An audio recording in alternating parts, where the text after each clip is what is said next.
Hello and welcome to the Team Bus, the side piece podcast to Beyond the Slipstream. I'm Matt here with my brother Justin, and we're going to talk about some stuff that we didn't get to in the main show this week. Justin, kick us off. So a couple of Tadej Pogacar bits of news. So apparently he is now speculated to be racing the Vuelta.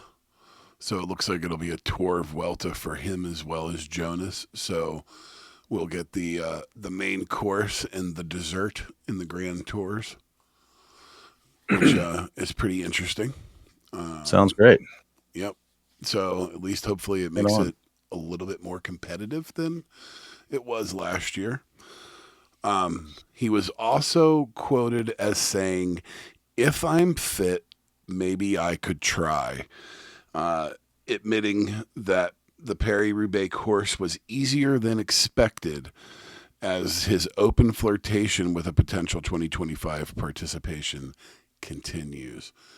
Do you want to see Tadej Pogacar in Paris-Roubaix? Of course. Like, we have talked a lot about the fact that, like, while he sort of makes a lot of races boring, it's also cool to be witnessing history.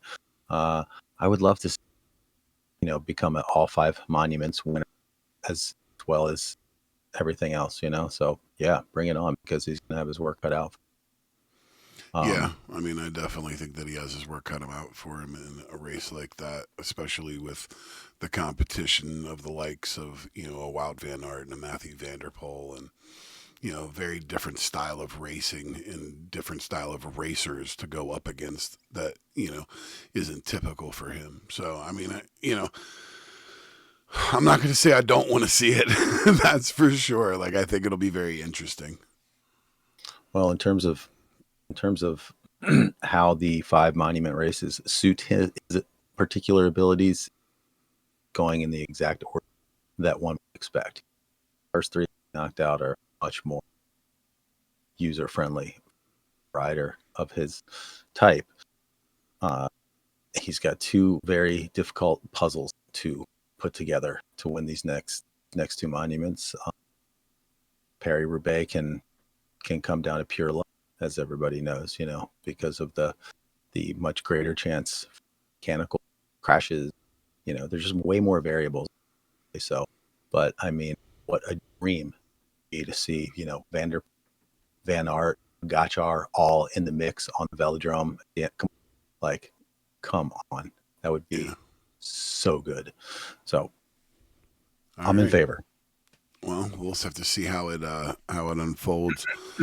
I found another interesting nugget that apparently Christophe Laporte of Visma Lab is like unable to train because he has some sort of persistent virus, and the speculation is that it's going to, because he's part of the plans for the Tour de France, that it may end up changing some of their plans if he's not on form or not able to race because of whatever's going on. So it's interesting that they don't really go into much more than saying that it is a virus of some sort.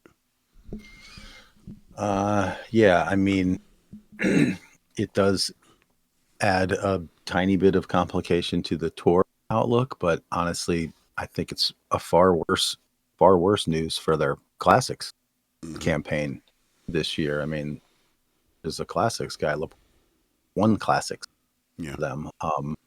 So, and we're starting the season right now. So that's concerning as far as it goes. I mean, their Tour de France team is still going to have Sepp Kuss and Wout Van Aert and Matteo Jorgensen and Jan Trotnik and Tish Benoot, and Vic Campenarts. Yeah, Jonas is covered. He's good, but I feel you. I don't know much. I don't know anything about what the prognosis is. Do you? That's what I mean. They're not really saying anything other than it's some sort of persistent virus. So I don't know, just something to keep an eye on that's out there.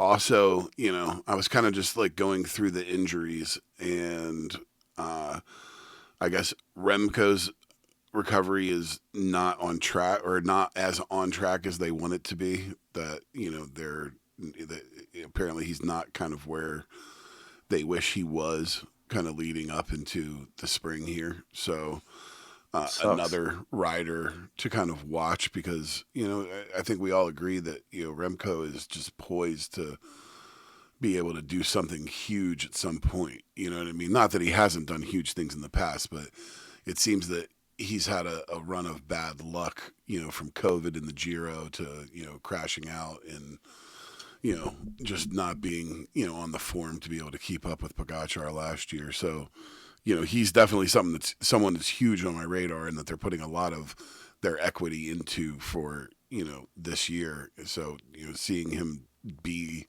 behind where they want to be for this recovery from that, weird training wreck is a little worrisome for that team. Yeah, it's definitely a big shame. I mean, who knows? That's just a single news tidbit. Things could turn around in a week, but also hang around for a month. Um, but yeah, I mean, just Remco's presence, always makes racing better. Yeah, more So interesting. certainly So would make the Tour de France way more interesting, even though in a way the Tour de France just seems the battle of Tade versus Jonas. But Remco will make it interesting. yeah, for sure. One last thing that came out of yesterday, earlier last, their um, winner earlier in the year, stage winner earlier in the. Honestly, I can't remember which race it was, but Jan Christian from UAE broke his clavicle yesterday in the Van Ardèche Classic, which he was in really, really good form and doing a lot of good racing. So it is sad to see him go down with a injury early in the season. Yeah, definitely. So, what do you got, my friend? One other thing I wanted to mention, I've done a little update to the footer in our feed on Apple Podcasts and Spotify, with links to both my Strava account. So if folks want to follow me on Strava, that would be awesome. Strava is the cycling or the exercise platform that a lot of people use to track their rides and runs and stuff like that. I try to keep my Strava entries at least somewhat interesting. I try to take at least one picture on every ride, and I try to put a little bit of thought into my descriptions. Unlike a lot of people on those platforms, would just like record it. So follow me on Strava if you so desire, and then I also put in the information for your you talk about it. My Instagram. I like to game. I have a lot of friends that do streaming and make video game content and play with them. So I also like to video edit as one of my kind of when I want to turn off my brain type of situations and just be creative. I can do it right in the comfort of my bed and or couch or wherever I'm relaxing. But the You do it on videos that do the edits on your phone? most of them, yeah. Um, Unless it's complicated and I need to do something, extra. But for the most part, I just do it right on my phone. But I like to edit together the things that I'm doing with them and put my own spin on it, and help my friend promote his streaming platform. He's at Big Head Lindo on YouTube and Instagram. But it's just something I like to do for fun. So I try to put up fun little short interesting videos, and they're just the video game content that I'm doing with my friends. So I, appreciate a I would follow. It is fun sometimes. So it's very fast, very non-time consuming. Yeah, and you can see that those footers, those links will always be in our footer moving forward. At some point, we need to put together some kind of a segment on video game video gaming in some way, or maybe more than one segment, because I have a big interest in a lot of gaming related stuff, even though I don't really participate. I do find it a fascinating world. I think it is just as creative as the movies or TV or anything else. Like, I think it is a completely equal art form to anything else, even though sort of in the higher echelons of popular culture, it's still given kind of short shrift. Even though there's more fans than, I mean, some of these big games have orders of magnitude more people participating in them than even the biggest shows on Netflix and stuff like that. I mean, So the economy of gaming is pretty crazy. It can't be ignored by that. You're right that people that make art per se, kind of turn their nose up at it. But as far as I'm concerned, it's just as much of an art form as anything else. It takes a mhm. lot longer, but I mean, these game. I mean, there are games like GTA 5 that came out in 2013. People still play it now. I mean, it's that It's prolific. incredible. It's gone from it's bridged over platforms. It's carried over from generation to generation of video game consoles. Well, Um, I'm glad you mentioned that in particular, because like we should just go ahead and talk about that text I sent to you, which is I love this so much. There's a movie coming out called Grand it's Theft out. Hamlet. Yeah. Yeah, Oh, it's it's out. out. Okay. It is out. It's from So 2020. It's from 2024. I actually looked it up. The only place to watch it is Mubi. All right, but go ahead. You can explain it. It's really a neat, well, really when interesting topic. when the both of us have had a chance to catch up with this movie, we're definitely going to do it as a topic, because I'm fascinated by this. But this is essentially what you and your boys are doing, just on a grander scale, where people are using the actual gameplay. The what's it called when you got multiple people like They have like participating? voice chats. I mean, you can be in a session with up to But it's 30 like different what do they people. call it? Multiplayer or something, like there's a word Mass. for I mean, like, there's the yeah, MMR massive or MMR, multiplayer. which is massive multiplayer or MMO, which is massive multiplayer online. But Right. GTA is limited to 30 people per session, like per public session or private session.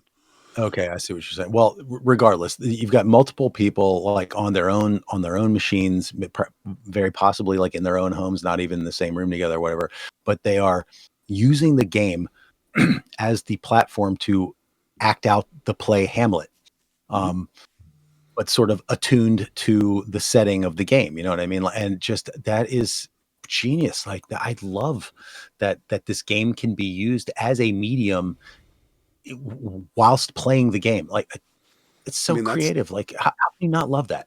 that's why it's had the life that it's had. I mean, like, my friend does a lot of like car meets and different kind of activities that he's kind of come up with, and he lets the public join him, so he's in there with typically mostly random people that are joining, and he will let anybody join. But like, there's so many different things that you can do. We do, they do races, they do, games. You can do, fighting this, and there's endless possibilities as far as the fact that you're given this kind of sandbox world to play in. I mean, there are obvious limitations, but getting It's a big palette. There's a yeah, lot to there's a work with lot of there. things you can do with it. And what's really You know, interesting is how it's evolving and like what the next iterations will be, because when you think about it, the platform that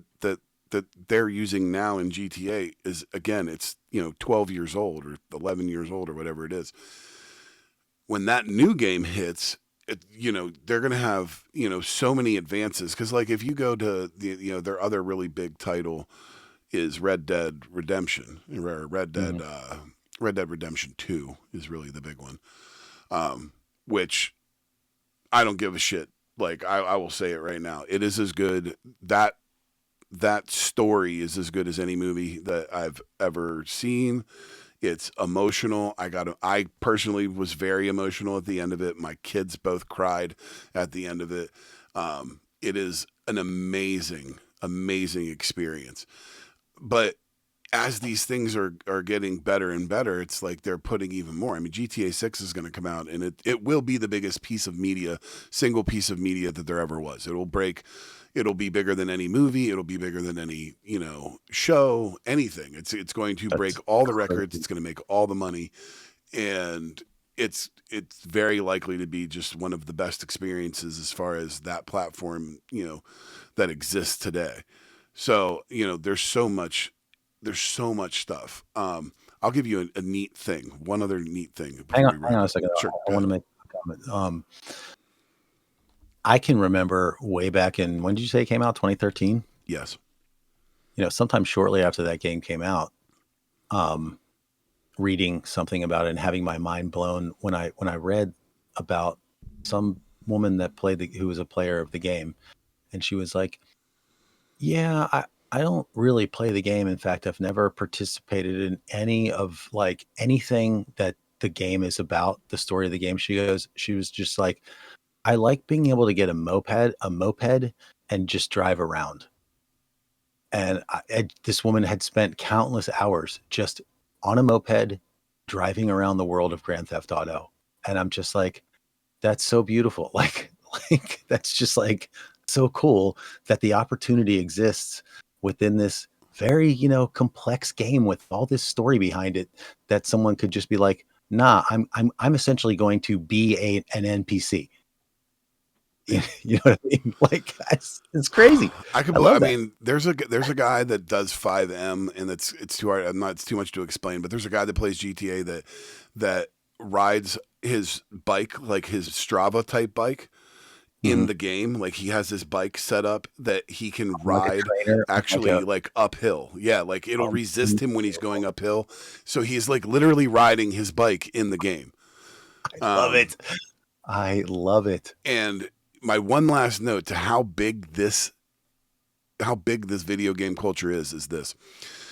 Almost two, well, like a year and a half ago, they came out with the first trailer for GTA 6. They used a very, very deep cut Tom Petty song. All right. That I'm a huge Tom Petty fan. I mean, I've heard the song, but it's like so deep cut that I'm like, I don't know it very well. That trailer was so big that it recharted that song. That song now gets regular rotation on satellite radio. I hear it all the time. I've never heard that song in the 30 years that it's been out. But in the last year, because of that trailer for that one video game, it has brought it back into the lexicon for people. And it now gets played on satellite radio in the popular turn. That's crazy. Yeah. That's So absolutely crazy. Well, I'll say this too. A lot of people, with good reason, worry about their kids and the amount of screen time they spend and everything. And I'm one of those people. However, I'm more than willing to admit that there are many things about kids on spending time on screens that are, I think, great. One of which is like my kid plays. Both my kids play Roblox, and I kind of crashed down on the sofa next to one of them the other night, and what are you working on there? And she's, oh, I'm on Roblox. And I said, what's going on in your Roblox? And she's like, oh, well, let me show you my my whatever, my house that I made, or my castle or whatever. And she pulls up this thing, and I'm like, so wait, did you made this thing? And she's like, yeah. I'm like, what, you made the whole thing? She's like, "Oh yeah." And she has built this like freaking castle with like grounds and like outbuildings and detailed stuff. Like it's massive. And I'm dude, just like, my kid is an architect. Like, what is going on here? It's insane. Like dude, I love the fact that like these things allow for that kind of creativity. there like one of the games that I personally avoid because I know that I will become absolutely addicted to it is Minecraft. Dude, they Yeah. have like Middle Earth. There is a Minecraft server of Middle That's Earth, what it was in Minecraft. It wasn't Roblox. It was in Minecraft. Yeah. bro. Yes, I've In heard about these Middle Earth things. there is a explorable full Middle Earth. Like not the movie Middle Earth. Like they Yeah. have everything. Yes, yes, I've heard. Well, a guy at work literally like 2 days ago, I had just met this dude, just started working there. And I was, yeah, what are you into? And he mentions he's into gaming and blah blah blah. And he said, yeah, I'm a big Minecraft guy. And oh, really, Minecraft? My kid plays. I was telling him about Harmony's this castle she built, and he's like, yeah, me and my friends do a lot of stuff. We've done some cool builds. And I'm like, what kind of stuff? He's like, Lord of the Rings stuff. He's like we did Minas Tirith. I'm like, what? So yeah, like him and his friends got together and built Minas Tirith. Yeah, dude, the level of detail in some of these servers is just insane. All right. I love the fact that you are like afraid to watch it. You're like, this It's is not that I'm afraid. I'm just afraid to get into it because I know my personality type. You know, I have a bit of an addictive personality, and it's complete sandbox, which means there are no limitations to what you can do. You can just do, and you know, I just know that I would get way into it, and it would just dominate all aspects of like my free time, and I don't want to do that. Like, yeah, it's a thing I don't need in my life. Let me ask you something. Do you think that sometime relatively soon, like in the same way that we got this like GTA 6 coming out, that's gonna, you know, it's been a decade plus in the making or whatever. Do you think we will get a Minecraft where you can build the same exact way and everything, except way more detail? It's not all like little, you know, blocks where you can see like, you know what I'm saying?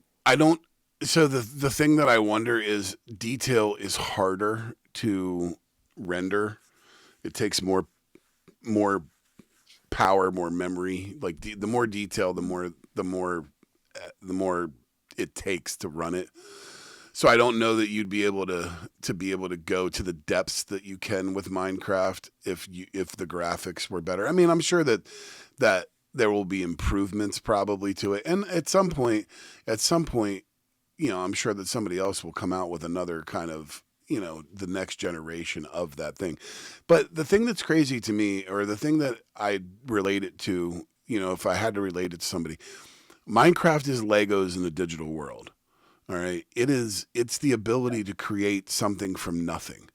And, you know, that's always going to have a draw to a certain type of person that wants to create stuff.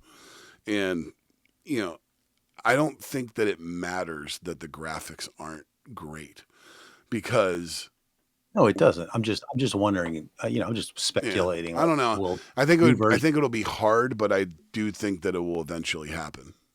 Yeah, agreed. All right, well, we're going to cap it there.